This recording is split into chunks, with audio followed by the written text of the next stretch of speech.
மக்களை வணக்கம். நான் உங்கள் கோடங்கி. தமிழ்நாட்டில் ராஜ்யசபா சீட் ஒன்று காலியாக இருக்குது. அதாவது நம்ம சிவி சண்முகம் வந்து ரிசைன் பண்ணியிருக்காரு. அதிமுக சார்பில் ராஜ்யசபா எம்பி ஆனவர் இப்போ வந்து மயிலம் தொகுதியினுடைய எம்எல்ஏவாக ஆனவுடனே ஒருத்தர் ரெண்டு பதவியில் இருக்க முடியாது. அதனால அவர் வந்து எம்பி பதவியை ராஜினாமா பண்ணிட்டாரு. அந்த ராஜ்யசபா எம்பி பதவி காலம் வந்து 2.5 வருஷம் தான். இன்னும் 2.5 வருஷம் தான் இருக்குது.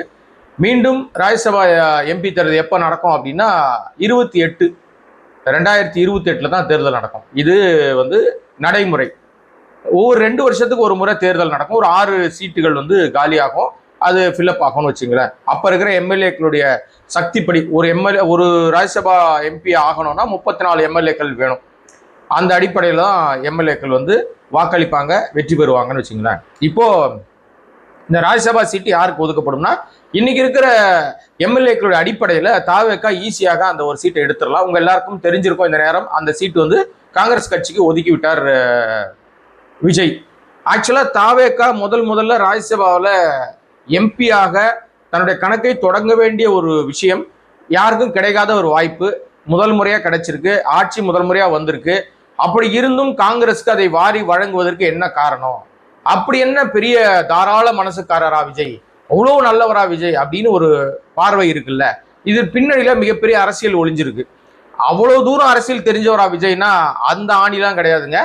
இது முழுக்க நாளைக்கு பின்னாடி நமக்கு என்ன வேணும்ன்றது. ஏன்னா 2.5 வருஷம் தான் பதவி காலம். 2.5 வருஷம் கழிச்சு மீண்டும் வந்து 28ல் 6 இடங்கள் தேர்தல் வரும். ஏன்னா இந்த பதவியை நாம் எடுத்துக்கொண்டால், இப்ப இந்த பதவி 2.5 வருஷம் யாருக்கு கொடுக்கறது? இந்த கட்சிக்குள்ளேயே நிறைய குழப்பம் இருக்கு. ஏன்னா இவங்க வருவாங்களா வரமாட்டாங்களான்னு தெரியாத வந்துட்டாங்கன்னு இப்போது முண்டி அடிச்சு மோதுறாங்க பல பேர், எங்களுக்கு இந்த பதவி வேணும் அப்படின்னு. அதுல மிக முக்கியமாக ரொம்ப ப்ரெஷர் பண்ணது ஜோசியர். நம்ம ரதன் பண்டிட் வெற்றிவேல் இருக்காருல்ல, அவர் தான் ரொம்ப பயங்கரமா ப்ரெஷர் பண்ணது. அவருக்கு கொடுக்க கூடாதுன்னு திரைமறை வேலை செஞ்சது ஜான் ஆரோக்கியசாமியுடைய வார்த்தை தான் இங்க வந்து முடிவாயிருக்கிறது. இப்போது காங்கிரஸ் கட்சிக்கு அந்த இடம் ஒதுக்கப்பட்டதுல ப. சிதம்பரம் நேற்றைக்கு போய் வந்து முதலமைச்சரை போய் தலைமைச் செயலகத்தை சந்திக்கிறாரு. பொதுவாக ஒரு பழமொழி சொல்லுவாங்க, இவங்க போனாங்கன்னா சும்மா ஆத்துல இறங்க மாட்டாங்க அப்படின்வாங்க. அது மாதிரி அவர் போய் என்ன பேசினார்னு தெரியாது. திமுகவுக்கும் காங்கிரஸுக்கும் பெரிய உரசல், முட்டல், மோதல் நடந்துகிட்டு இருந்த நேரம், பிஃபோர் எலெக்ஷன், தேர்தலுக்கு முன்பாக நடந்த பெரிய உரசல் நேரத்தில் ப. சிதம்பரம் போய் பேசினாரு. சுமூகமா ஒரு முடிவாயிடுச்சு. கார் ஏறும்போது இப்படின்னு சைகை காட்டினாரு. உடனே அதை ட்ரெண்ட் ஆக்கி இன்னைக்கு வந்து நிறைய பேர் அதை போட்டுக்கிட்டு இப்படி ஆடிட்டு கிடக்குறாங்கன்னு வச்சுங்களேன். கொளத்தூர் எம்எல்ஏக்கெல்லாம் அதான் சைன். இப்போ அந்த சைனை வந்து எள்ளி நகையாட ஆரம்பிச்சிட்டாங்க. என்ன மேட்டர்னா, கரண்ட் இல்லை, தண்ணி இல்லை, பஸ் வரலாது, உனக்கு எதுவுமே கிடைக்காது அப்படின்னு அவர் சொல்ற மாதிரி அதை மீம் போட்டு காலி பண்ணிட்டாங்க அந்த எம்எல்ஏவை. அவர் இப்போ ஜெயிச்சிட்டாரு, ஜாலியா ஊரை சுத்தி திரிகிறாங்க. மக்களுக்கு எதுவும் நல்லது பண்ற மாதிரி ஒரு தகவல் கூட வரல. அவர் இப்ப அமைச்சர் பதவி கிடைக்கணும்னு ஆசைப்பட்டார். எம்எல்ஏவே அவருக்கு அதிகம், இதுல அமைச்சருக்கு வேற ஆசைப்பட்டார். அவர் இந்த லட்சணத்துல இப்ப தாவேக்கா ஓடிக்கிட்டு இருக்கு. கிடைத்த வாய்ப்பை ஏன் தவற விட்டார் விஜய் அப்படின்றதுல கட்சியினரை சமாதானப்படுத்த முடியல அவரால். ஏன்னா ஆதவ் ஒரு பெரிய லிஸ்ட் சொல்றாரு, இன்னாருக்கு தான் கொடுக்கணும், இவருக்கு தான் கொடுக்கணும் அப்படின்னு. ஒரு பக்கம் ஜானு, இன்னொரு பக்கம் ஜோசியர். சரி, இது சரிப்பட்டு வராது, நாம இதன் மூலமாக தேசிய அரசியல்ல நம்ம ரொம்ப ஸ்ட்ராங்கா நம்ம கால் வச்சுக்கலாம் அப்படின்னு இவங்க நினைக்கிறாங்க. இதன் மூலமா பாஜக இதை ரசிக்கல. பாஜக இவர் மேல சம கோபத்துல இருக்காங்க. யார் மேலனா விஜய் மேல. அவங்க என்ன அஸ்திரத்தை கையில் எடுக்க போறாங்கன்னு தெரியாது. ஆனா இதன் பின்னணியில என்னன்னா, 2 ராஜ்யசபா எம்பிக்களை காங்கிரஸ் நயவஞ்சகமாக ஏமாத்தி வாங்கியிருக்கு. காங்கிரஸ் வந்து சொல்ல போனா ரொம்ப கிளவரா வாங்கியிருக்கு அந்த வேலையை. தேர்தலுக்கு முன்பாக காங்கிரஸ் வந்து திமுகவை நெருக்கடி கொடுத்து, இல்லை நீ எனக்கு கொடுக்கலன்னா நான் தாவேக்கா பக்கம் போயிடுவேன் மிரட்டி, அதற்கு தாவேக்காவுக்கு வந்து இவங்க போயிட்டா சிக்கலாயிடும் நினைச்சுக்கிட்டு ஒரு ராஜ்யசபா எம்பி விட்டு கொடுத்தது திமுக. ராஜ்யசபா எம்பி வாங்கின கொஞ்ச நாள்ல இப்ப பாருங்க, தேர்தல் முடிஞ்ச உடனே மீண்டும் வந்து நீங்க ரொம்ப பிரச்சனை பண்ண ஆட்சிக்கு நாங்க கொடுத்த ஆதரவை வாபஸ் வாங்கிடுவோம்னு தாவேக்காவை மிரட்டி காங்கிரஸ் ஒரு ராஜ்யசபா எம்பி வாங்கிருக்கு. இதுல கிளவரா ஏமாத்தினது வந்து காங்கிரஸ். இந்த ராஜ்யசபா எம்பி யாருக்கு போகணும்னு நினைக்கிறீங்க? கண்டிப்பாக நம்ம யாரவர் பிரவீன் சக்கரவர்த்தின்னு ஒருத்தர் இருக்காருல்ல, எல்லா குழப்பத்துக்கும் அவர் தான் காரணம். அவருக்காக தான் இவர் பேசினாருன்னு சொல்றாங்க. என்ன நடக்குதுன்னு பார்ப்போம். 2.5 வருஷம் தான் பதவி காலம். இதுக்கிடையில இந்த பதவி காலம்னு சொன்ன உடனே தான் 2016 ஒரு தேர்தல் நடந்துச்சு. அந்த தேர்தலில் ராதாபுரம் தொகுதியில் நம்ம கடந்த ஆட்சியில் சபாநாயகராக இருந்த அப்பாவு தேர்தலில் நிற்கிறாரு. அப்போ அந்த தொகுதியில் வந்து இன்பதுரை இப்போ எம்பியா இருக்காரு. அவர் தான் தாவேகாக்கு பயங்கரமாக கவுண்டர் கொடுத்துட்டு இருக்காரு.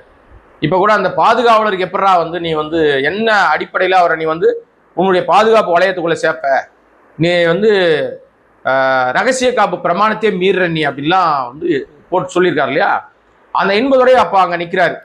நிற்கும் போது நம்ம அப்பாவுக்கும் அவருக்கும் வாக்கு வித்தியாசம் 49 தான். 49 வாக்குகள் வித்தியாசத்தில் அப்ப நம்ம இன்பதுரை வெற்றி பெற்று விட்டதாக அறிவிக்கிறாங்க. அதை எதிர்த்து நீதிமன்றத்தை நாடுகிறார் அப்பாவு. 2016 அந்த வழக்கு நடந்துகிட்டே இருக்கு. இதுக்கடையில் 5 ஆண்டுகளை அவர் வந்து பூர்த்தி செஞ்சுட்டாரு. பூர்த்தி செஞ்சு அடுத்த தேர்தல் வந்துச்சு. அடுத்த தேர்தலில் அப்பாவு வெற்றி பெறுகிறார். வெற்றி பெற்று அவர் சபாநாயகராக இருந்துட்டாரு. இப்போ அந்த வழக்குல தீர்ப்பு வந்திருக்கிறது. என்னன்னு தீர்ப்பு வருதுன்னா, அப்பாவு வெற்றி பெற்றது செல்லும் அப்படின்னு சொல்லி தீர்ப்பு வருது. ஏன்னா அவர் தபால் ஓட்டுக்கள் அப்புறம் 3 சுற்று எண்ணுவதற்கு முன்பாக என்ன அனுப்பிட்டாங்க. அப்புறம் வந்து இன்பதுரை வந்து அங்க வந்து அப்ப அவங்க ஆட்சி காலம் இருந்ததுனால மிரட்டி உருட்டி அவங்க வந்து வெற்றி பெற்று விட்டார்கள் அப்படின்னு ஒரு பெரிய குண்டை தூக்கி போட்டாரு. அதன் அடிப்படையில் தான் நீதிமன்றத்துக்கே போனாரு. இந்த வழக்கை தீர விசாரித்த பிறகு தீர விசாரிக்கிறாங்களாம். வழக்கமாக பார்த்தீங்கன்னா உங்களுக்கு வந்து நீதி என்பது தாமதமாக வழங்கப்படுகிற நீதி கூட அநீதி தான் சொல்லுவாங்க. இந்த தீர்ப்பு மூலமாக இப்ப இந்த தீர்ப்பு என்ன சொல்லியிருக்கு, அவர் அப்பாவை வெற்றி பெற்றது செல்லும், இன்பதுரை வெற்றி பெற்றது செல்லாது. ஆனால் அரசு ஆவணங்களின்படி 2016 21 வரைக்கும் நம்ம வெற்றி பெற்ற வேட்பாளராக இன்பதுரை தான். அவர் அதற்கான சம்பளத்தை வாங்கிட்டாரு, பயணப்படிகள் வாங்கிட்டாரு, எம்எல்ஏவா காலத்தை ஓட்டிட்டாரு, அவர் சட்டமன்றத்தில் பேசியிருக்காரு. எல்லா இடங்களிலும் குறிப்புகள் இருக்கும், இன்பதுரை எம்எல்ஏ இன்பதுரை எம்எல்ஏன்னு இருக்கும். இப்ப இந்த தீர்ப்பின் மூலமாக என்ன நடக்கும் அப்படின்னா, இப்ப ஆவணங்கள்லாம் அரசு கோப்புகள்ல ஆவணங்கள் எல்லாம் அந்த பேரை நீக்கிடுவாங்க.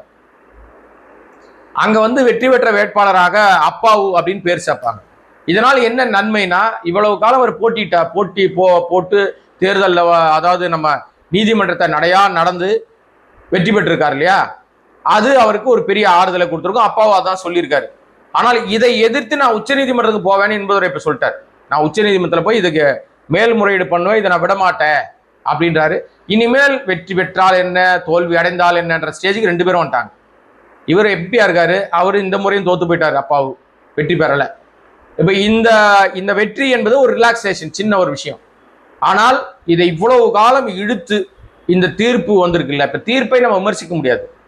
ஏன் தீர்ப்பு கொடுத்தாங்க அப்படின்னு நம்ம கேட்க முடியாது, நமக்கு எந்த அதிகாரமும் இல்லை. ஆனால் தார்மீக அடிப்படையில் நீங்க யோசிச்சு பார்த்தீங்கன்னா, இந்த மாதிரியான தேர்தல் வழக்குகள்ல தீர்ப்புகள் ஒரு 6 மாத காலத்துக்குள்ளாக வந்துருச்சு, குறிப்பிட்ட நாட்களுக்குள்ளாக வந்துருச்சுன்னா, அந்த பதவி காலத்திற்குள்ளாக வந்துருச்சுன்னா அவர்களுக்கு ஒரு ரிலாக்ஸ் கிடைக்கும். இது வந்து நம்ம வந்து தீர்ப்பை விமர்சிக்கல, தீர்ப்பு சொன்ன நீதிபதியை விமர்சிக்கல, அந்த விஷயங்கள் குறித்து நம்ம பேசல. அடிப்படையில ஒரு நீதி என்பது தாமதமாக வழங்கப்பட்டால் அது அநீதி தான். கிட்டத்தட்ட 10 வருஷத்துக்கு அப்புறம் தீர்ப்பு வந்திருக்கு. நிறைய கமெண்ட் பார்த்துருப்பீங்க நீங்க. அங்க முகநூல்ல முகமே தெரியாதவங்க என்னென்னமோ எழுதுவாங்க, கமெண்ட் அடிப்பாங்க. அப்புறம் இன்ஸ்டால எக்ஸ் தளத்தில் என்னென்னமோ எழுதுறாங்க. பட் அப்படிலாம் நம்ம பேசிட முடியாது. ஆனாலும் இந்த தாமதமாக நீதியும் நம்ம அப்பா அவர்களுக்கு ஒரு சின்ன மகிழ்ச்சி கொடுத்துருக்கு. இன்பதுரை கொந்தளிச்சிருக்காரு. இவ்வளவுதான் நடந்திருக்கு. இதை தாண்டி அரசியலில் அடுத்த கட்ட நகர்வாக என்ன பார்க்கப்படும்னா, இப்போ ஒரு ஓட்டு ஒத்த ஓட்டுல நம்ம திருப்பத்தூர்ல ஒரு ஓட்டுல ஜெயிச்சிருக்காரு ஒரு தாவேகா வேட்பாளர். அவரை எதிர்த்து பெரிய கருப்பன் இப்போ வந்து வழக்கு போட்டிருக்காரு. நீதிமன்றத்தில் அந்த வழக்கு இருக்கு. அவரை நீங்க அசம்பிளி அந்த செஷன்ல கூட ஃப்ளோர் டெஸ்ட்ல ஓட்டு போடக்கூடாதுன்னு நீதிமன்றம் உத்தரவு போட்டிருக்கு. அவர்கள் உத்தரவு போடுறதோட நோக்கம் என்னன்னா, அடிப்படை முகாந்திரம் இல்லாம அந்த வழக்கை எடுக்கவே மாட்டாங்க. அப்போ அடிப்படை முகாந்திரம் ஏதோ இருக்கிறது. தபால் ஓட்டு, எனக்கு வர வேண்டிய தபால் ஓட்டு மாறி வேற ஒரு தொகுதிக்கு போயிடுச்சு, மாவட்டம் ஒண்ணுதான், தொகுதி வேற வேற இருக்கும். அந்த என் மாவட்டத்துல 2 தொகுதி இருக்கு 3 தொகுதி இருக்குன்னு ஒரு கணக்கு சொல்லியிருக்காரு. அந்த அடிப்படையில் எனக்கு வர வேண்டிய தபால் ஓட்டு வேறு தொகுதி போனதுனால என் வாக்கு வித்தியாசம் 2 தொகுதி 2 ஓட்டு எண்ணப்படல, அந்த 2 ஓட்டு யாருக்கு போயிருக்கு அப்படின்னு அவர் வந்து ஏதோ ஒரு விஷயத்தை முன்வைத்திருக்கிறார் பெரிய கருப்பன். இப்ப அது வழக்கு இருக்கு. இந்த வழக்கு எவ்வளவு காலத்துக்கு அப்புறம் தீர்ப்பு கிடைக்கும் அப்படின்றது உங்களுக்கும் தெரியாது, எனக்கும் தெரியாது. ஆனால் இப்ப 10 வருஷம் கழிச்சு ஒரு தீர்ப்பு வந்திருக்கு. நீங்க புரிஞ்சுக்க வேண்டியதுதான். இந்த வழக்கு நியாயமாக கரெக்டா போயிட்டு இப்போ ஒரு முடிவு வந்தால், ஏன்னா அந்த ஒரு ஓட்டு வந்து இப்ப இருக்கிற நிலைமைக்கு விஜய்க்கு மிக முக்கியம்.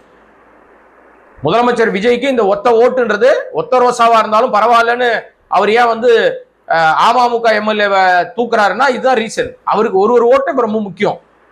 இடைத்தேர்தலும் அதனாலதான், இடைத்தேர்தல் எப்படியாவது நம்ம ஜெயிக்கணும்ன்ற வெறியோடு தான் இருக்காங்க. ஆக திருப்பத்தூர் எம்எல்ஏவுடைய அந்த வழக்கும் மிக கவனமாக பார்க்கப்படுது. இதுக்கடையில இன்னொரு தேர்தல் வழக்கம் இருக்கு. அது எதுன்னா, இந்த நம்ம மாணிக்க தாகூர்னு ஒருத்தர் இருக்காரு. மாணிக் தாகூர்ல ஆமா மாணிக்க தாகூர் தான். அவர் தான் இப்ப வந்து சம்பந்தமே இல்லாம பேசிட்டு இருக்காரு. நம்ம எதுன்னா, நம்ம விருதுநகர் தொகுதியில நின்று ஜெயிச்சவர்.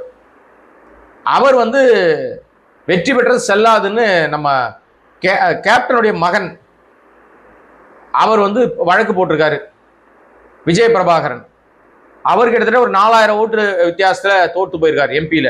இல்ல இது வந்து முறைகேடான, அவர் வந்து நிறைய ஆவணங்களை தப்பா கொடுத்துருக்காரு, அடிப்படையில் அவர் வெற்றி செல்லாதுன்னு அறிவிக்கணும் அப்படின்ற மாதிரி அவர் ஏதோ ஒரு வழக்கை தாக்கல் பண்ணியிருக்காரு. அந்த வழக்கும் இன்றைக்கு உயிர் பெற்றிருக்கிறது. அவர் அந்த வழக்கை தள்ளுபடி பண்ணோன்னு மாணிக் தாகூர் போனார். ஆனா அதெல்லாம் தள்ளுபடிலாம் பண்ண முடியாதுப்பா, நீ வழக்கை சந்திச்சு தான் ஆகணும். அது அது அது அது ஒரு பிரச்சனை போயிட்டு இருக்கு. அதனால தேர்தல் வழக்காக வருகிற வழக்குகள்ல நீதிமன்றங்கள் எவ்வளவு விரைவாக அந்த வழக்கை விசாரித்து தீர்ப்பளித்தால் பல பிரச்சனைகளில், பல சிக்கல்கள், பல அரசியல் மாற்றங்களை கூட சந்திக்கிறதுக்கு வாய்ப்பு இருக்கு. என்ன பண்ண போறாங்க, என்ன நடக்கும் அப்படின்றது தெரியல, பொறுத்திருப்போம். மீண்டும் இந்த கோடை வாய்ஸ் சேனலை சப்ஸ்கிரைப் பண்ணாம பார்த்துருக்க அன்பு நண்பர்களே, இங்க சப்ஸ்கிரைப் பண்ணீங்கன்னா அது போன்ற பல விஷயங்களை பேசலாம், உங்களுக்கு புரிய வைக்கலாம், நிறைய கத்துக்கலாம். நன்றி, வணக்கம்.